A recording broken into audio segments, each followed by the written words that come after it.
안녕하세요. 임동훈 목사입니다. 오늘 날마다 말씀과 함께 본문은 고린도 후서 3장 말씀입니다. 고린도 서신이 쓰여질 당시에 고린도 교회 내에는 교회를 어지럽게 하는 유대 율법 교사들이 있었습니다. 이들은 예루살렘 교회의 추천서를 받았기 때문에 자신들만 가르칠 자격이 있고 바울은 그런 추천서가 없으므로 사도직에 대한 의심을 하며 자격이 없다고 비난했던 것이죠. 이런 상황에서 바울은 1절에서 고린도 교인들에게 자신의 사도직을 입증해주는 추천서는 필요 없다고 합니다. 그 이유는 고린도 교회의 교인들 자체가 추천서이기 때문이죠. 바울은 3절에서 자신의 추천서는 일반 추천서와 본질적으로 다름을 이야기합니다. 일반 추천서는 먹으로 종이에 쓴 것이지만 바울의 추천서는 하나님의 영으로 마음판에 쓰여진 것이고, 일반 추천서는 몇몇 사람들에게만 보여줄 수 있지만 바울의 추천서는 모든 사람들에게 볼 수 있는 살아있는 편지가 되기 때문입니다. 우리 신앙인들의 삶들은 하나님 나라 이주 프로젝트에 동참하며 살아야 합니다. 왜냐하면 비신자들에게 복음을 전하고 내 삶에서 하나님을 소개하며 천하보다 귀한 영혼을 하나님 나라로 이주시키는 것이 우리의 사명이기 때문입니다. 그래서 신앙인은 이 사명을 위해 각자의 삶에서 주님을 알리며 최선을 다해 살아가야 합니다.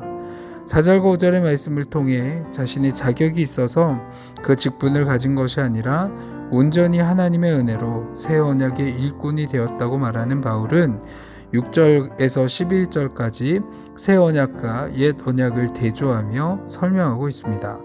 옛 언약인 돌에 새긴 율법은 우리의 죄를 정죄하고 사망에 이르게 하며 결국은 없어질 영광이 됩니다. 그렇지만 새 언약은 살리고 용서하며 사랑하고 그리고 절대 없어지지 않는 영원한 영광이라고 합니다. 계속해서 12절에 우리가 이 같은 소망이 있으므로 담대히 말하노니 라고 말하고 있는데, 그가 가지고 있는 소망이 무엇일까요?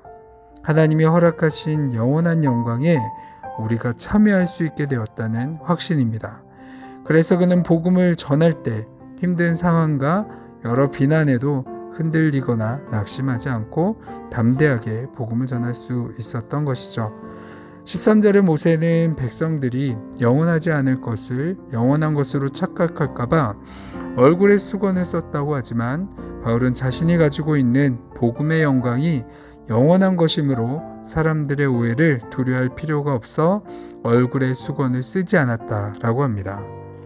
이어서 14절, 15절 말씀에 보면 이스라엘 백성들이 그리스도가 오신 지금에도 구약을 읽을 때 복음에 대한 영적인 시야가 가려져 있어서 그리스도를 발견하지 못하고 하나님의 영광을 볼 수 없다고 지적합니다.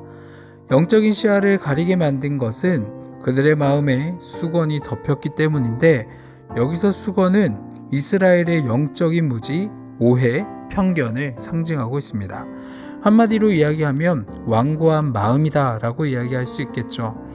우린 내 마음을 덮고 있는 완고한 마음의 수건이 있는가 라는 것을 살펴보아야 합니다. 주님을 바라보지 않고 엉뚱하게 세상만 바라보고 있지는 않은가, 또 주님 주신 은혜를 못 보게 하고 내 업적만 바라보고 있지는 않은지 말이죠. 그런데 이 수건이 벗겨질 수 있는 비결은 하나밖에 없습니다. 16절 말씀에 보면 그러나 언제든지 주께로 돌아가면 그 수건이 벗겨지리라 라고 합니다. 주께로 돌아갈 때 내 안에 있는 수건, 즉 하나님의 은혜를 바라보지 못하게 하는 오해와 편견, 그리고 세상의 부정적인 생각들이 벗겨진다라는 것이죠. 그렇다면 주께로 어떻게 돌아갑니까? 오늘 본문의 답이 있습니다. 돌아가면의 원어적인 의미는 돌이키다, 즉 회심입니다. 진정한 회심이란 내가 가는 길이 잘못되었음을 깨닫고 방향을 돌이키는 것이죠. 말의 습관이 잘못되어져 있다면, 행동의 습관이 잘못되어져 있다면 그것을 깨닫고 그 방향에서 돌아가야 된다라는 겁니다. 그럴 때 17절에서 18절의 은혜가 주어집니다. 17절에는 주는 영이시니 주의 영이 계신 곳에 자유가 있느니라 라고 합니다. 자유가 무엇입니까? 예수 그리스도의 십자가가 우리를 율법 아래에 자유롭게 하셨고 사망으로부터 자유롭게 하셨습니다. 악한 세력의 지배로부터 자유롭게 하신 것처럼 결국 우리를 묶고 있는 문제의 결박을 푸시는 것이죠. 그리고 하나님의 통치를 경험하게 됩니다. 하나님의 통치를 받을 때 우리는 힘이 생기고 하나님의 통치를 받을 때 우리는 세상이 줄 수 없는 평안을 경험할 수 있습니다. 오늘 하루 세상을 향했던 나의 발걸음을 주님께로 향하기 바랍니다. 그러면 18절의 내용처럼 우리가 다 수건을 벗고 허상이 아닌 실상인 주님의 영광을 바라보며 주님의 목적 삼고 따르는 인생으로 변화될 줄로 믿습니다. 아멘. 기도하겠습니다. 사랑이 많으신 하나님, 죽을 수밖에 없던 저희들을 주의 권능과 은혜로 택하여 주셔서 사망의 권세에서 벗어나 영원한 생명의 삶을 살게 하시니 감사합니다.